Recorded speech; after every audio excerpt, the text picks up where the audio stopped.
prácticamente es cómo aprovechar, ¿no?, una crisis financiera prácticamente, ¿no? Cómo encontrar oportunidades o ventajas a partir de una crisis financiera, una crisis económica, para ser más exacto.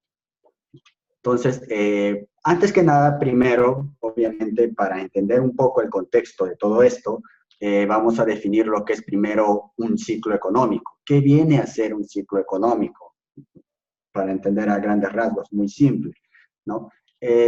Prácticamente un ciclo económico, ¿no?, son las oscilaciones recurrentes, como dice ahí, de la economía, ¿no?, en la que una fase de expansión va seguida a la de una de contracción, ¿no?, seguida a su vez de una expansión y así sucesivamente. ¿Qué quiero decir con eso? Que obviamente, digamos, son todas aquellas fluctuaciones que se dan en la economía, entre subidas y bajadas. Si bien es cierto, la economía, digamos, bueno, se expande o siempre está en constante crecimiento, digamos, siempre hay momentos o etapas, ¿no?, donde, digamos, suceden ciertas contracciones, ¿no? Como bien dice ahí, una contracción genera como resultado, o sea, en los procesos de contracción o en las etapas de contracción, es donde justamente, digamos, generan como resultado una crisis económica que afecta en forma negativa la economía de millones de personas, por lo que usualmente la gente no se encuentra preparada. Es por ello, básicamente porque no se encuentra preparada y porque no tiene la información o las herramientas para poder aprovechar estas fases de contracción, ¿no?, de un ciclo económico. Muy bien, como les había comentado, la economía nunca para, siempre está en constante ascenso, siempre está en constante innovación, en constante construcción, en constante innovación. Entonces, lo que tenemos que tener en cuenta dentro del ciclo económico, como podemos ver ahí, es una representación gráfica, ¿no?, de lo que es un ciclo económico. Vemos que claramente dentro de las oscilaciones de la economía tienen altos y bajos, ¿ok? Entonces, digamos, los expertos economistas definen 4 fases principales en lo que viene a ser un ciclo económico, ¿ya?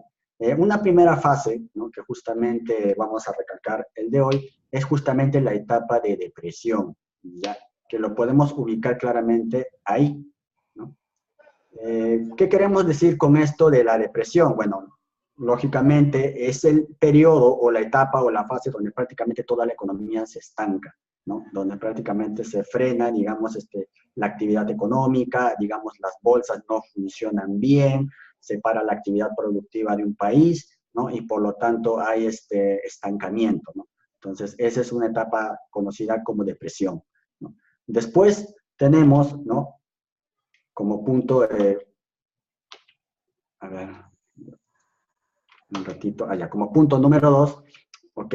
Después de pasar a la primera etapa, que es la depresión, viene la segunda etapa, que es la etapa de recuperación. Muy bien, ahora, la etapa de recuperación justamente tiene que ver, digamos, con una fase después de la depresión, que viene a ser ya prácticamente donde la economía se vuelve a reactivar, vuelve a haber, digamos, nuevo movimiento, digamos, en la bolsa, se empieza a regular, las actividades económicas empiezan a tomar, digamos, nuevos horizontes, se empieza a reactivar la producción y por lo tanto, digamos, son sus inicios de, digamos, de mejoramiento, ¿no?, en esta fase. Muy bien. Después tenemos la tercera fase, que prácticamente es el punto más alto de un ciclo económico, que viene a ser prácticamente el periodo de auge. ¿Okay? El periodo de auge, como su propio nombre lo dice, es prácticamente, ¿no?, el periodo de, digamos, de mayor bonanza, de prácticamente de mayor abundancia de la economía de un país, donde todo, digamos, está súper bien, prácticamente hay una muy buena tasa de empleabilidad, prácticamente la producción del país está en el top, ¿no? Prácticamente hay ingreso de dinero inversionista, de inversión privada y todo lo demás, digamos, se mueve, hay mucha actividad económica, alta actividad económica. Entonces, luego, como ya cuarta fase, ¿no?, en lo que es prácticamente esto de definir un ciclo económico, viene la etapa de recesión, ¿no?, que prácticamente, digamos, como se puede decir, entre comillas, viene a ser la etapa de las vacas flacas, ¿no?, donde después de un momento de apogeo viene, digamos, un poco la decadencia, ¿no?, pero todavía no tan profunda como una depresión, pero sí ya da signos de una nueva, digamos, de un nuevo ciclo de contracción, por decirlo así, ¿no? Básicamente la recesión, digamos, otra vez, digamos, las bolsas no empiezan ya a funcionar adecuadamente, por momentos ya un poquito que la producción y las empresas no, digamos, no generan alta productividad, hay un poco de, la tasa de desempleo empieza a incrementarse un poco, ¿no? Con respecto a siempre al periodo de auge, y empieza a haber una pequeña ralentización de la economía. Entonces, a ese tipo de periodo se le llama como recesión. Muy bien, teniendo en cuenta todas estas fases, ¿no? Prácticamente de lo que conforman un ciclo económico, los especialistas también, obviamente, comentan a través de estudios, ¿no? Que aproximadamente cada 7 años suele suceder una fuerte crisis económica, ¿no? Que sacude al planeta, ¿no? Por estudios, digamos, ellos han establecido a través de, digamos, de lo que la historia nos ha reflejado. Muy bien. Entonces, bueno, un poquito acá haciendo referencia, ¿no? A la periodicidad, por decir, de los ciclos económicos, tomando en cuenta un poco lo que ha sido la historia, ¿no? Data de que, digamos, el seguimiento que uno ha tenido de la periodicidad o de, digamos, de la continuación o de las eventualidades que se ha dado en el tema de los ciclos económicos, ya se viene estudiando, ¿no? Desde la crisis del año 1920, ¿no? Que en específico, ¿no? Fue la crisis que, digamos, ocurrida después de que se terminara la Primera Guerra Mundial. Obviamente, después de ello, prácticamente hubo una economía de militarización, ¿no? Por lo tanto, digamos, prácticamente hubo alta inflación, como digamos, es un periodo posguerra, ¿no? Y ya se imaginarán todas las, por decir, contrariedades que agobiaron prácticamente después de terminado la Primera Guerra Mundial. Entonces, ahí es donde se dio la primera gran recesión o la primera gran depresión económica. ¿Okay? Y es a partir de esa fecha de 1920 donde los economistas, digamos, haciendo un estudio alrededor del tiempo, empezaron a determinar justamente estas fases de los llamados ciclos económicos en los que se presentan estos periodos de depreciación. Muy bien, entonces vamos a hacer una pequeña, digamos, reseña de estos ciclos, ¿no? De estos años que se vinieron para definir la periodicidad de los ciclos económicos. Y empezamos, digamos, relativamente desde el año 1973, ¿ok? Donde justamente se dio, digamos, lo que es la crisis del petróleo, ¿no? Que, digamos, tuvo un fuerte impacto en lo que es prácticamente el pueblo árabe, ¿ok? Ya, ok, pensé que era una pregunta. Muy bien, voy a continuar. Luego, después tenemos lo que viene a ser, ¿no? En el año 1980, ¿sí? Lo que viene a ser prácticamente la reaganomía. O sea, digamos, esta crisis o este crash bursátil se dio a través de distintas políticas monetarias que se dio prácticamente, bueno, en el que estaba el señor Reagan, ¿no? Prácticamente en esos momentos, digamos, cuantificando o evaluando lo que es la política monetaria del país, lo que es USA, Estados Unidos. Entonces, digamos que hubo cierto impacto en los recomendamientos de justamente, bueno, la política que se implantó en ese entonces. Luego tenemos para el año 1987 lo que es, bueno, conocido para todos nosotros o para la mayoría, lo que es el Día del Lunes Negro, ¿ok? Donde prácticamente todas las bolsas del mundo, ¿no?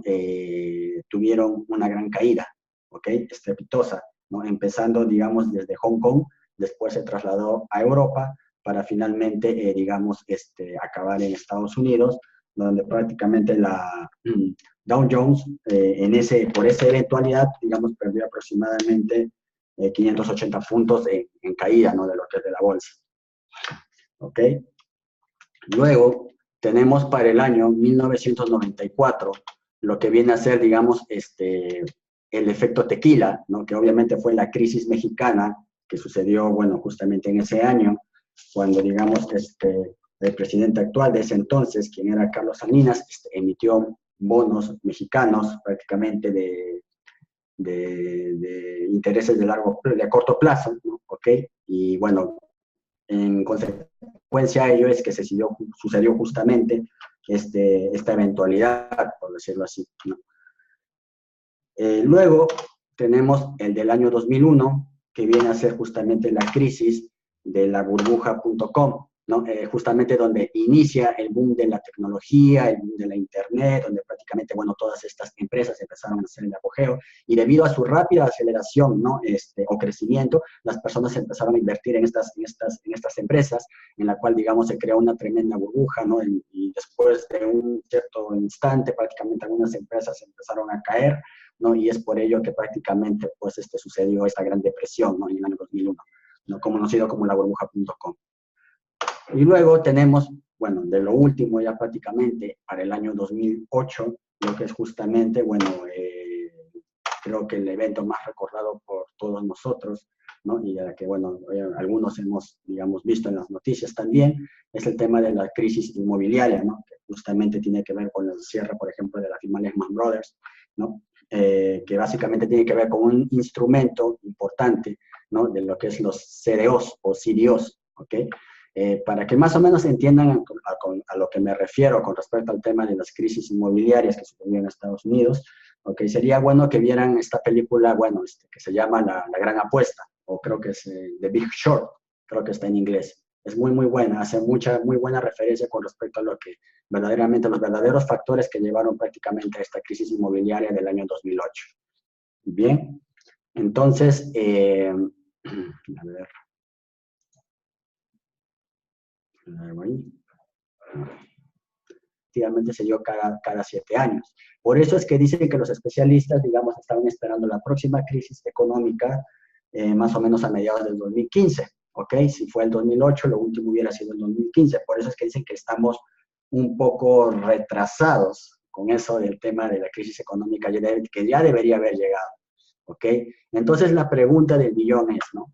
Ya teniendo un poco esta información respecto prácticamente a la periodicidad de los ciclos económicos, ¿no? De los declives que hay, entonces esta crisis ya debió haber sucedido, ¿no? Pero hasta ahora no se pronuncia, pero obviamente ya es cerca, ya estamos en momento, ya estamos en tiempo, ¿no? Entonces la pregunta es, ¿no? ¿Habrá crisis para este año 2018? Bueno, no lo sabremos porque nadie obviamente es adivino, nadie tiene una bola de cristal, pero sí podemos, digamos, a través de ciertos indicadores bursátiles, ¿ok?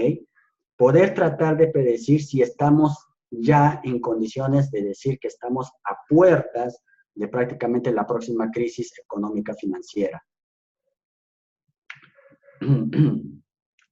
Bien. Y uno de esos indicadores que justamente nos permite, digamos, de alguna manera poder saber, ¿no? Si estamos en puertas de una crisis económica es el Standard & Poor's 500, ¿okay? O también conocido como SP500, ¿ya? Que es prácticamente uno de los índices bursátiles más importantes de Estados Unidos, ¿no? Obviamente se le considera el índice más representativo de la situación real, ¿no? Del mercado, ¿no? Entonces, ¿y eso por qué? Porque obviamente el índice se basa, ¿no? En la capitalización bursátil de las 500 más grandes empresas de Estados Unidos, ¿no? Que poseen acciones en la bolsa de Nueva York y, bueno, también lo que es Nasdaq, ¿ok? Entonces, bueno, tenemos que tener en cuenta que cuando el SP500, o sea, este indicador aquí, sufre caídas bursátiles fuertes, es como la mamá, ¿no? Obviamente el resto de índices bursátiles a nivel mundial le siguen, o sea, obviamente empiezan a caer en picada. Entonces, digamos, este es un indicador bursátil muy representativo y el cual nos puede dar una primera lectura de lo que, digamos, puede estar pasando, ¿no? En el tema de justamente de si estamos cerca de una próxima crisis económica y posiblemente para este 2018, ¿ok? Haciendo un poco referencia a eso, ¿no? Podemos entrar aquí al TradingView, podemos ver, ¿no? SP, okay. Y listo, a ver, mandándolo para un mes. A ver, listo, bien. Como podemos ver acá en el TradingView, por ejemplo, obviamente acá está el indicador el SP500 para el periodo de un mes. Bueno, obviamente no tiene más historia, pero aquí más o menos podemos hacer referencia. Si nosotros podemos observar claramente, ¿no? Aquí, más o menos por aquí, 2006, tomando ahí está. ¿Ok? Entonces, ¿qué es lo que podemos observar? Algo muy simple, ¿no? Como les comento, bueno, tomando un poco de referencia solamente estos horizontes de tiempo, ¿no? A este nivel, ¿no? Esta primera etapa, ¿no? Nos podemos dar cuenta que aquí justamente está situado los periodos, ¿no? Desde 2007, o sea, para ser incluso un poquito más, ¿no? Aquí lo que viene a ser prácticamente el 2007, cerca prácticamente de la crisis, ¿no? De prácticamente los bonos subprime, ¿ok?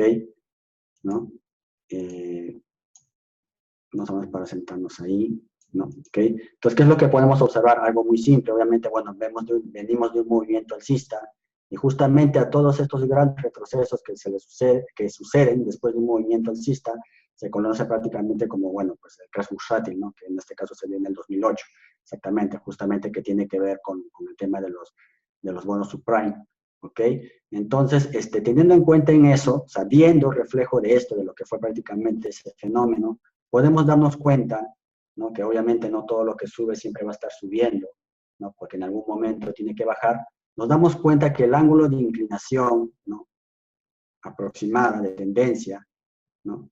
Obviamente ha sido aproximadamente de 56 grados, o sea, un poco bastante alto, no tan alto como el de aquí, la inclinación, y obviamente, bueno, vino un declive, ¿no? Entonces, teniendo en cuenta este reflejo, nos podemos dar cuenta aquí fácilmente, ¿no? Fácilmente, que ya estamos, o sea, miren cuánto está subiendo el indicador SP500, ¿okay?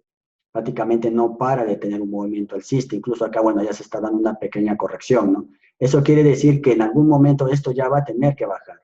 Entonces, si nosotros medimos nuestro ángulo de aceleración, ¿no? Aquí, por ejemplo, nos damos cuenta que prácticamente, bueno, más o menos teniendo en cuenta un poco ahí, ya el ángulo está muy, muy alto, está casi en 64 grados, o sea, ya estamos en un momento en el que prácticamente debemos estar atentos, porque o sea, como indica, ya estamos muy por encima, ¿no? De los puntos históricos que incluso se tomó desde el 2008.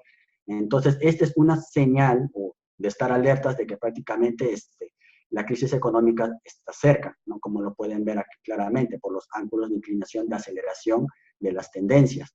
Ya hace buen tiempo que no tiene una corrección fuerte. Entonces, bueno, máximo, bueno, la mínima primera corrección que podría tener, como podemos ver, este es un primer declive, un primer estancamiento, entonces vendría a ser una corrección máximo a este nivel, ¿no? Como mínimo, como una primera intención, ¿no? Después, bueno, si no, vendría a ser hasta máximo el siguiente nivel, que es aquí, ¿ok? ¿No? Entonces, bueno, efectivamente, bueno, tendría que hacer una primera caída fuerte. El momento está cerca, obviamente ya este indicador nos está diciendo que debemos estar muy atentos, ¿no? Y ya nos está dando prácticamente una orientación de lo que está sucediendo, de lo que está pasando, ¿ok? Entonces, bueno, eso es con respecto al indicador SP500, ¿no? Es algo muy simple, ¿no? Ahora, muy bien, pasamos a lo que es diapositivas, ¿ok?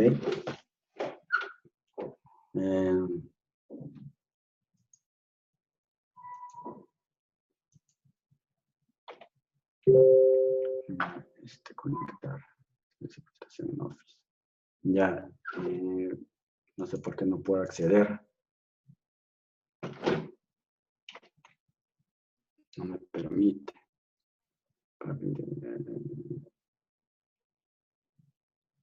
¿No?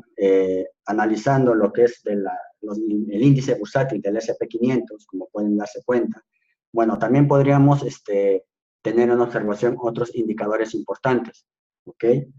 ¿Cuáles son esos otros indicadores importantes? Muy aparte del SP500, ¿no?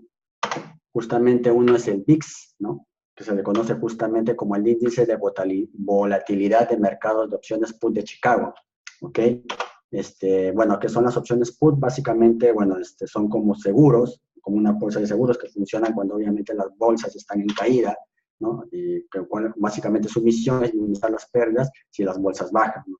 Otro indicador bursátil importante que también debemos tener en cuenta para justamente evaluar el tema de que si estamos próximos a una crisis económica, justamente, bueno, es el índice de materias primas, que bueno, está constituido por las principales materias primas de mayor consumo en el mundo, que obviamente puede ser el oro, la plata, ¿no? También está el maíz, en fin, ¿no? El trigo y todos esos commodities, ¿no? Que justamente engloban lo que es las materias primas, ¿ok?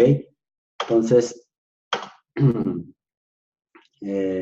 como nosotros ya podemos ver, ¿no?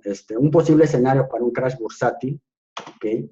Es justamente ya, como les había mostrado, el tema de que el indicador SP500, digamos, tenga un ascenso. Ya obviamente ya está teniendo un ascenso pronunciado, como lo podemos ver, ¿no? Y también otro indicador, ¿no? Que justamente nos puede dar una idea que, digamos, ya se está acercando la próxima crisis económica, es que el indicador VIX, ¿no? Esté oscilando, bueno, por debajo del nivel del menos 20, ¿no?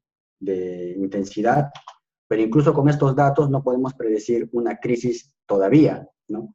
Para tenerlo en cuenta, ¿no? Justamente, ¿no? Para tenerlo en cuenta, no sé por qué me está tomando errores, no me permite.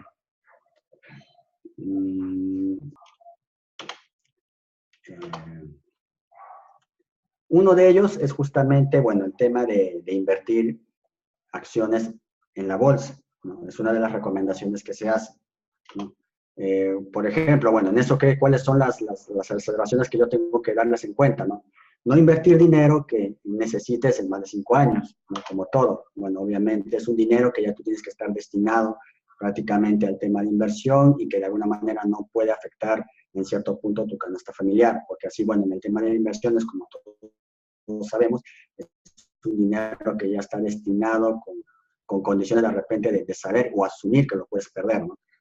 Entonces, bueno, así como en la primera condición, viene la segunda, que justamente tiene que ver con tener dinero disponible, ¿no? Para invertir, y si no, obviamente no se puede comprar acciones en lo que es en la bolsa, ¿no?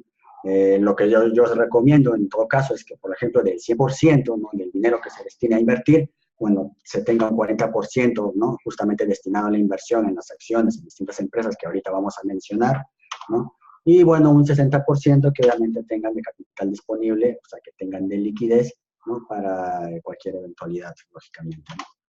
Y bueno, viene el tercer punto, que justamente es seleccionar, bueno, las acciones adecuadas, que justamente tienen que ver, bueno, con empresas clave o con empresas que, más que todo, ¿no? En el pasar de los tiempos, justamente, digamos, han tenido recuperaciones rápidas en épocas de crisis, ¿no? O sea, que, digamos, dentro de la crisis de la burbuja.com o incluso dentro de la crisis inmobiliaria, ¿no? De los bonos subprime, eso es lo que yo voy a enfocar, ¿ok?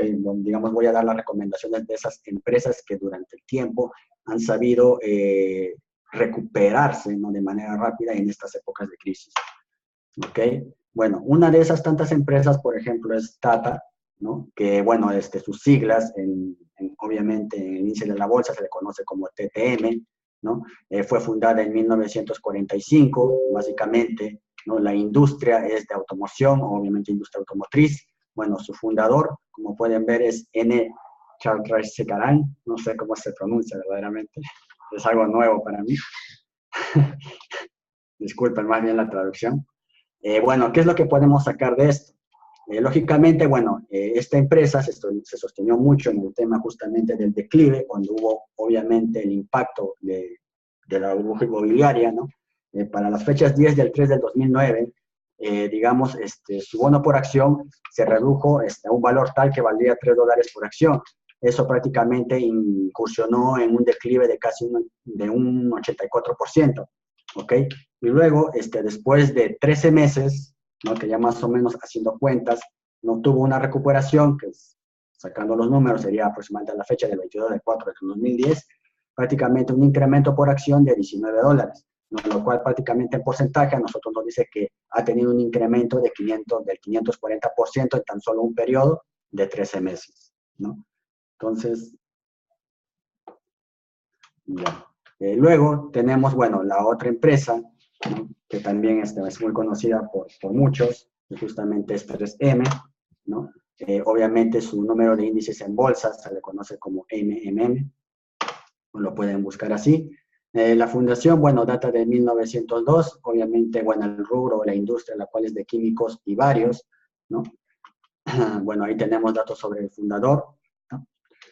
Bueno, ¿qué es lo que podemos sacar, obviamente, de esta empresa? Al igual que en Tata, obviamente, cuando llegó el periodo de declive, ¿no? Más o menos en la fecha del 5/3 de 2009, sus bonos por acciones decayeron casi en $40, ¿ok? Lo cual básicamente representa en porcentaje un menos 56%. Y luego, en un periodo de 13 meses, ¿no? Similar al anterior, tuvo un alza prácticamente en bono por acción de $90, ¿no?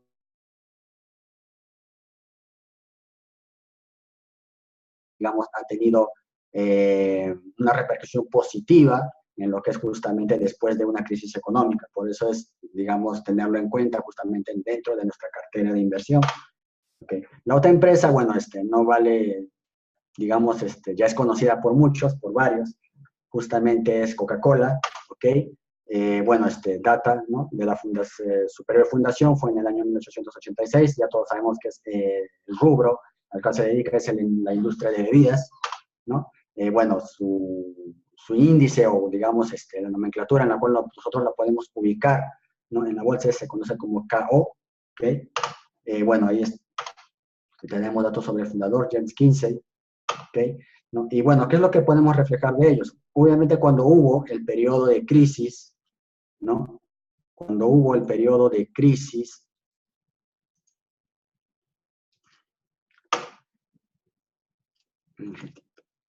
ya, que fue data de la fecha del 6/3 del 2009, ¿no?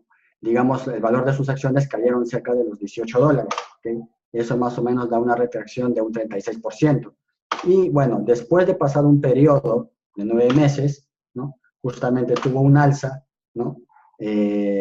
Para el mismo año de 2009 en prácticamente $29 por acción. Estamos hablando prácticamente de una recuperación del 60%. ¿Ok?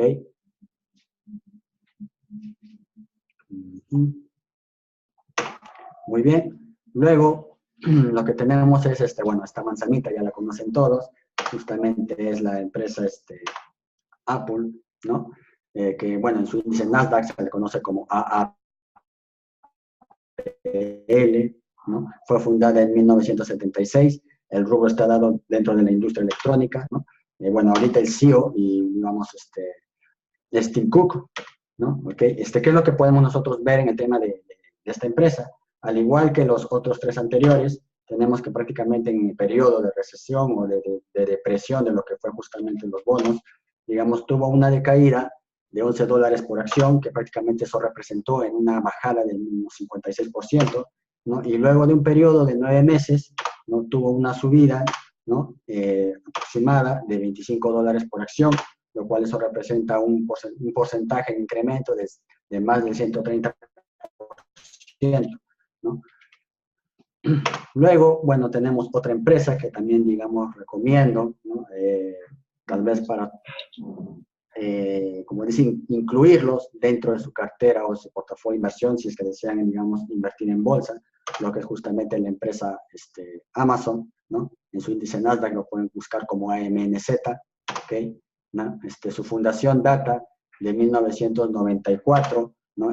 Bueno, la industria, la cual es solamente minorista, ¿no? Lo que es prácticamente todo rubro, lo que son prácticamente rubro de tienda, lo que son industria de consumo masivo, ¿ok? ¿No? Entonces, bueno, aquí tenemos otro fundador, Jeff Bezos, ¿ok?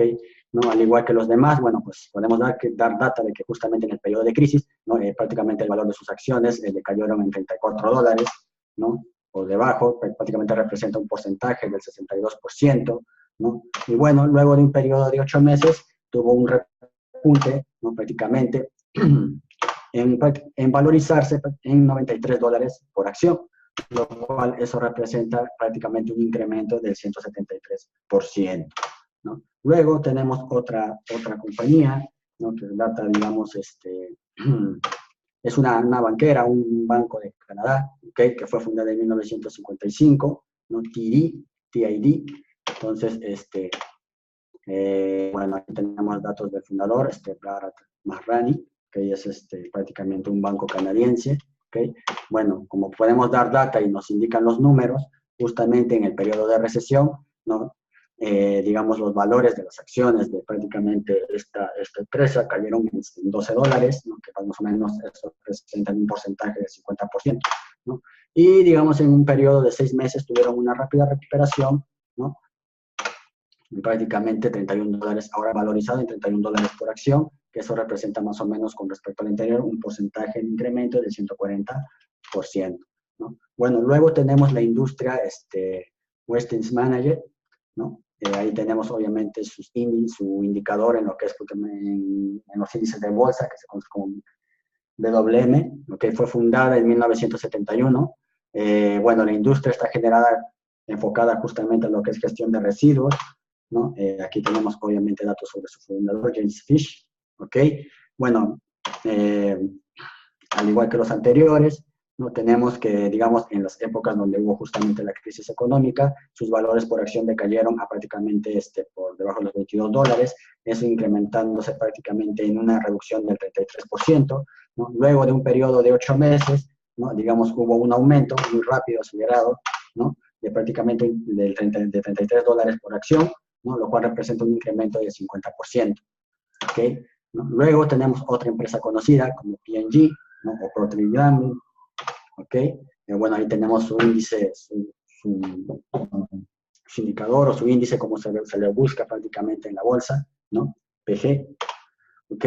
Bueno, data su fundación de 1837, ¿no? La industria son justamente bienes de consumo, ¿no? Bueno, ahí tenemos datos sobre el fundador, David Taylor. Bueno, al igual que los demás, justamente, bueno, en sus periodos donde, digamos, hubo la crisis económica, los valores por acción decayeron por debajo de los $44, ¿no? Haciendo prácticamente un balance negativo del menos 29%, ¿no? Y luego, después de 88 meses, ¿no? Tuvo un aumento, un incremento, ¿no? En lo que se puede datar de prácticamente $63 por acción, ¿no? Eso estamos hablando prácticamente de un incremento de casi el 42%, ¿ok? ¿No? Y bueno, ya para hacer referencia a las últimas 4 empresas, que digamos, también me tomé la molestia de investigar y bueno, proporcionárselo a ustedes, ¿no? Justamente es esta empresa nueva, bueno, Diageo, ¿ok? Justamente ahí tenemos sus índices, ¿no? De cómo se le puede buscar, digamos, en lo que es su indicador en la bolsa, DEO, ¿ok? Data de la fundación en el año 1997, es una empresa reciente, ¿okay? Su industria a la cual se dedica es igual, también de bebidas, ¿ok? Bueno, aquí tenemos datos sobre su fundador, Iván Meneses, ¿ok? Bueno, ¿qué podemos sacar de información de esta empresa? Algo muy simple, ¿no? Que justamente en los periodos donde se suscitó la crisis económica, digamos, el valor de sus acciones decayeron por debajo de los $41, ¿ok? Hubo una caída por debajo de $41, prácticamente, bueno, eso representado en menos 44%, ¿no? Y luego, después de un periodo de 9 meses, tuvo un incremento, ¿no? En lo que es prácticamente un valor de $70 por acción, ¿ok? Entonces, eso representa más o menos un incremento del 71%. Bueno, luego tenemos otro banco, otra service financiera, ¿no? Que es RC, ¿no? Así se le conoce sus siglas en la bolsa, ¿ok? Data la fundación de 1902, es una industria de servicios financieros. Bueno, aquí tenemos datos sobre su fundador, David McKay, ¿ok?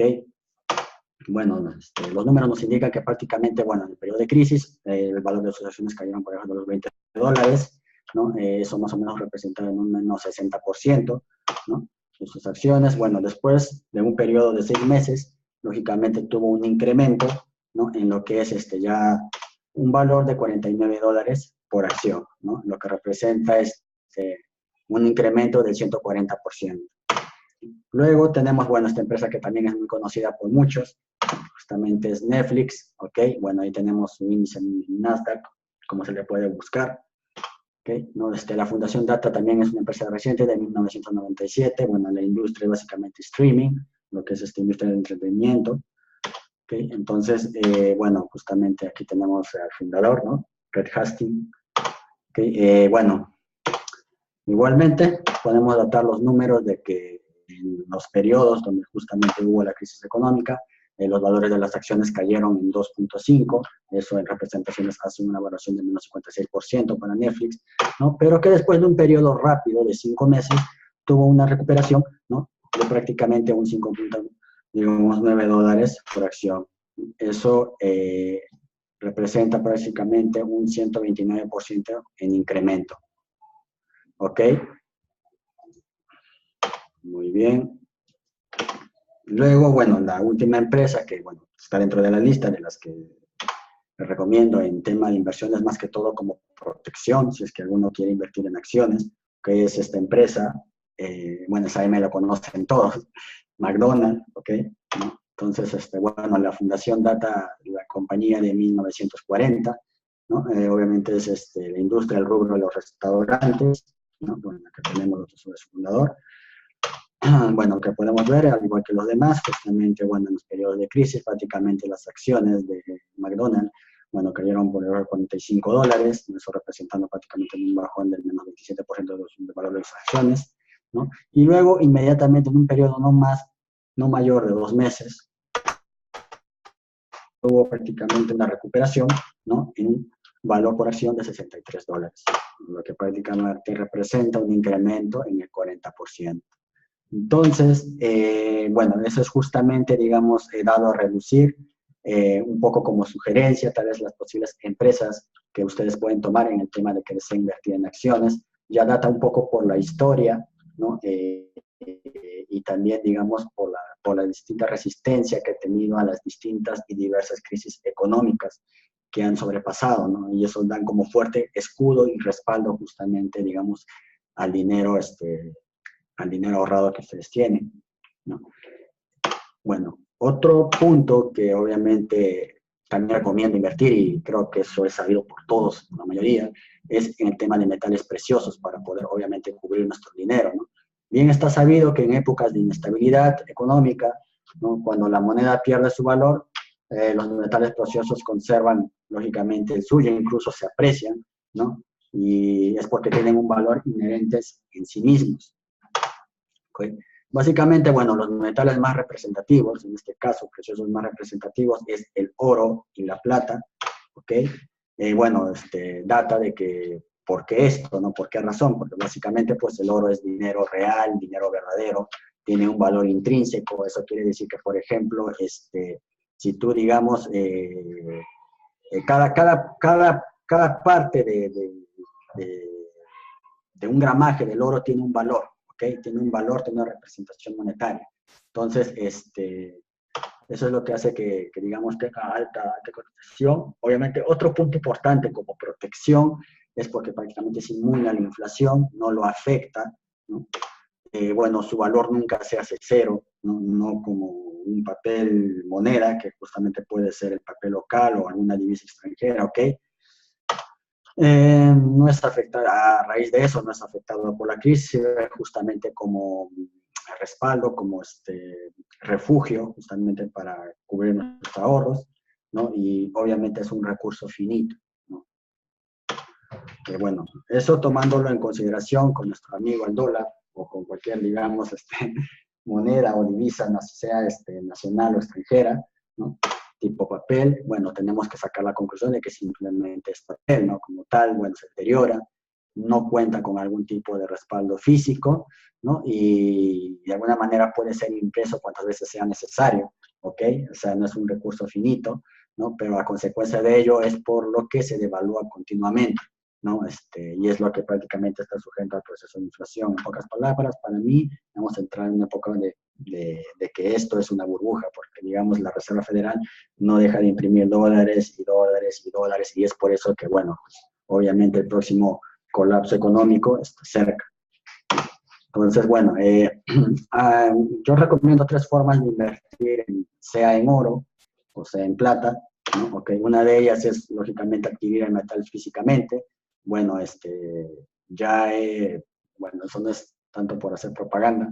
He oído que hay justamente ya tiendas virtuales, si no me equivoco, que también ya pueden, digamos, uno adquirir el metal. Incluso creo que hay unas empresas que creo que no sé si se dedican al tema del marketing multinivel, trabajan con tema de oro. He visto muchas empresas que trabajan con oro. No sé si data uno, creo que es en México. No conozco bien una empresa llamada Global Intergol. ¿Ok? Entonces, digamos, ahí creo que se puede adquirir el oro, por lo menos el oro físicamente. ¿Ok? Entonces, otra manera, ¿no?, de, digamos, adquirir el oro o trabajarlo es a través de fondos de inversión, donde, digamos, un conjunto de personas inviertan a través de un proveedor o persona que, digamos, pueda proveer de este metal precioso, sea el oro o la plata, y a partir de ello, ¿no?, a través de la evaluación que se da con respecto al tiempo, obviamente en firma de un contrato respectivo donde te hagan, digamos, propietario de cierta parte, ¿no?, del recurso, bueno, veas incrementado, digamos, cierta ganancia, ¿no?, en la apreciación de este metal. ¿Okay? Y bueno, la otra parte sería obviamente adquiriendo acciones o fondos de mineras, ¿no? Mineras que justamente están relacionadas con la actividad de extraer oro y plata, ¿no? Bueno, y la otra, digamos, consejo que se puede dar es en el tema de invertir en criptomonedas. Bueno, ya está sabido que justamente la criptomoneda o criptoactivo, ¿no?, es un medio digital de intercambio, ¿no? Es lógicamente un sistema de transferencia universal libre, ¿no?, que básicamente permite las siguientes ventajas, ¿no? La reducción del coste de la transacción, ¿no?, ya que no hay intermediación, ¿no? Reducción de los tiempos, ya que con las criptomonedas se tarda, digamos, los órdenes de las transacciones solo en minutos, ¿okay? Y obviamente la eliminación, ¿no?, de la necesidad de usar agentes financieros para realizar transacciones, ¿no? Ahí la gran bondad es, ¿no?, de este boom de las criptomonedas, ¿ok? ¿No? Por dar un ejemplo, ¿no? Y no solo eso, sino también por los grandes proyectos que están lanzando, digamos, ciertas criptomonedas respaldadas, ¿no?, en ciertas tecnologías o políticas que son muy interesantes, ¿ok? Que las podemos ver obviamente en el CoinMarketCap, ¿no?, donde, digamos, tienen un futuro importante de crecimiento, y eso depende justamente de la tecnología que se está aplicando, del proyecto que se está dando con respecto a una criptomoneda. Entonces, nosotros, para poder invertir en el tema de las criptomonedas, necesitamos tener mucho el tema de seguimiento, ¿no?, justamente de los proyectos que enlazan cada criptodivisa, y tal vez por ese medio de información justamente decidirnos a invertir. Bueno, por ejemplo, acá tenemos, por decir un ejemplo, en el tema de IOTA, ¿no?, que justamente, digamos, se basa en una tecnología de contabilidad, ¿no?, distribuida de código abierto, centrada en permitir el intercambio de información y valor entre máquinas en el Internet de las cosas, ¿no?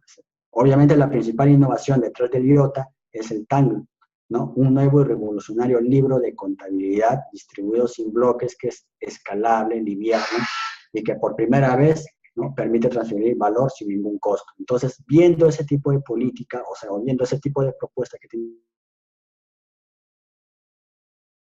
y otras empresas, que ha hecho que prácticamente su valor se dispare, si no me mal recuerdo, ya casi, no sé si estará a los $1,000 o $2,000, incluso ya, si estoy equivocado, incluso más. Prácticamente esta moneda estaba pasando desapercibida, o esta criptomoneda estaba pasando desapercibida, y, digamos, vinieron empresas que justamente vieron esto como una propuesta interesante e invirtieron en ella en función al soporte o tecnología que lo sostenía. ¿Okay? Otro ejemplo tenemos, bueno, el tema de Ethereum, ¿no? Entonces, por ejemplo, en el tema de Ethereum, bueno, obviamente es una plataforma descentralizada, ¿no?, que ejecuta contratos inteligentes, ¿no?, aplicaciones que se ejecutan exactamente como se programaron, ¿no?, sin la posibilidad de tiempo de inactividad, censura, fraude o interferencia de terceros. Entonces, digamos, es el que está ahí casi como número 2 después del Bitcoin, ¿ok?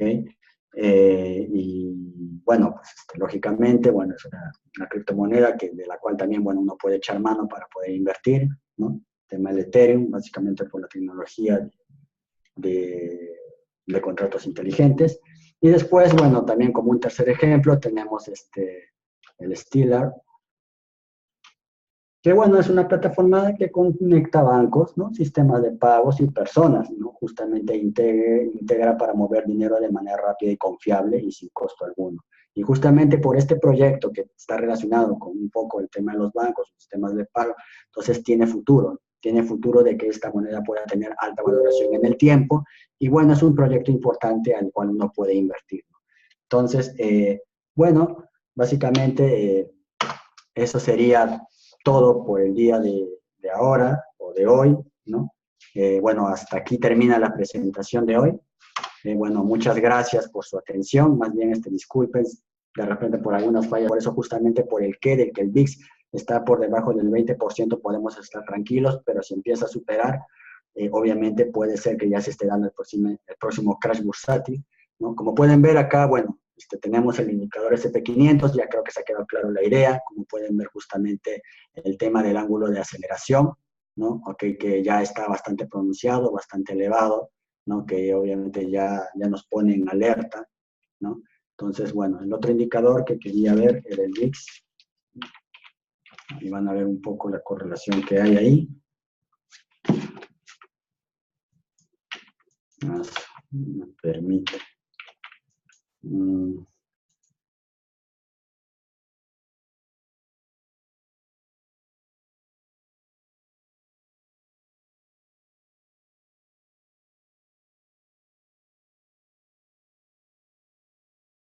Algo muy simple. Bueno, en este caso el VIX no maneja tendencias, ya no maneja ningún tipo de tendencia alcista o bajista, más bien está centralizado, lleva casi como un nivel tipo rango, ¿ok? Entonces, ¿qué es lo más rescatable que podemos sacar de esto? Muy simple. Si nosotros podemos observar, obviamente el periodo está en mensual, más o menos haciendo alusión desde aquí hasta aquí, ¿okay? Justamente aquí es el periodo donde se da la crisis inmobiliaria.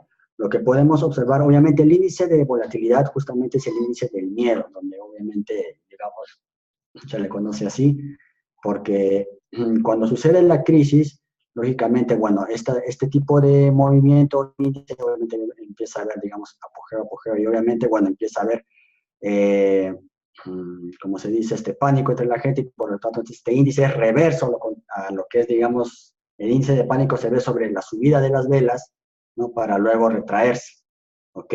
¿No? Esta es la fuerza, indica el nivel de pánico que hay de las personas, ¿ok? Entonces, eso es lo que se dio entre los periodos, bueno, justamente acá estamos adentrando entre 2003 y 2009, cerca aquí al 2008, donde justamente sucedió la crisis inmobiliaria, justamente en esta zona, justamente por aquí, ¿no?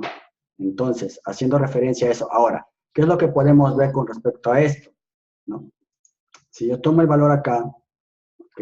Más o menos lo posiciono al nivel 20. Digamos que ese es el nivel seguro, ¿no? Niveles por debajo del 20, ¿no? Digamos que nosotros podemos estar tranquilos, o sea, obviamente el mercado sigue su rumbo, no hay normal continuación, pero obviamente cuando este nivel o este índice sobrepasa, ¿no?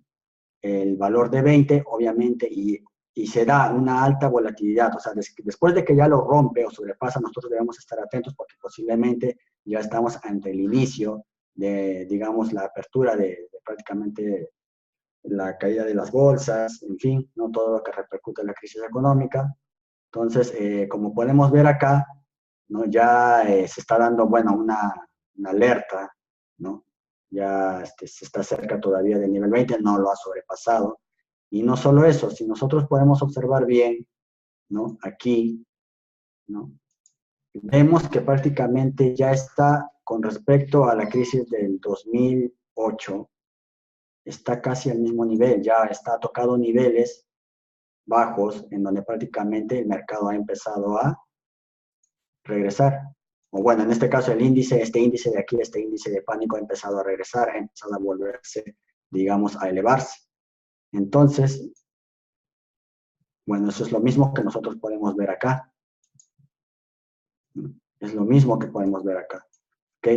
Entonces, se nota una clara divergencia entre el SP500 y este tipo de índice, porque si nosotros podemos observar y hacemos memoria en el SP500, por decirlo así, obviamente tenía este tipo de movimiento, ¿no? Acá está, polilínea. Entonces vemos que claramente tenía un movimiento así, alcista, por decirlo así, ¿no? Se estaba yendo muy fuertemente. Entonces, ¿no? Entonces, como podemos darnos cuenta, digamos, esto es lo que nos indica el SP500, ¿no?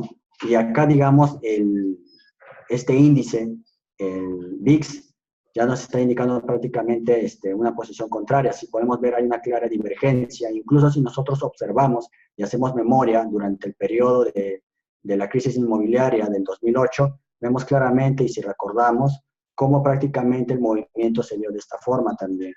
Hubo un movimiento así para finalmente caer, ¿no? Entonces, ¿qué es lo que va a pasar? ¿No? Lógicamente, cuando ya se dé la eventualidad, ¿no? Lo que van a hacer es prácticamente este índice, ¿no?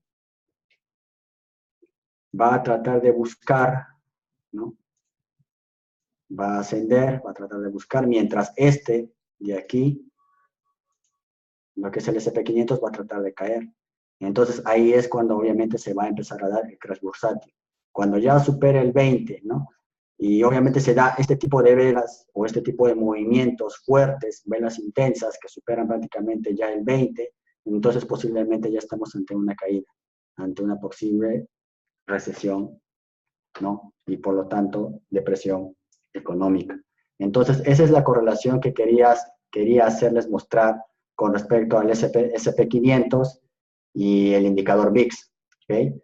Entonces, es una manera de más o menos darnos cuenta o tratar de ver que ya estamos en un periodo de vacas flacas posiblemente y que ya la crisis está cerca. No esperemos a que la crisis todavía se dé para actuar, ¿no? La idea es justamente, como digo, tener la información de la mano para obviamente poder actuar, ¿no? Y poder, digamos, poder proteger nuestros ahorros y obviamente llevar con buena bonanza esta crisis. Bueno, eso es lo que me corresponde por el día de hoy. Agradecido de haber, digamos, poder dado mi cuota de mi grano de arena, ¿no? A poder contribuir a su conocimiento y, digamos, de alguna manera también al mío, porque, bueno, también me permite seguir avanzando, investigando, ¿no? Y seguir profundizando en estos temas también.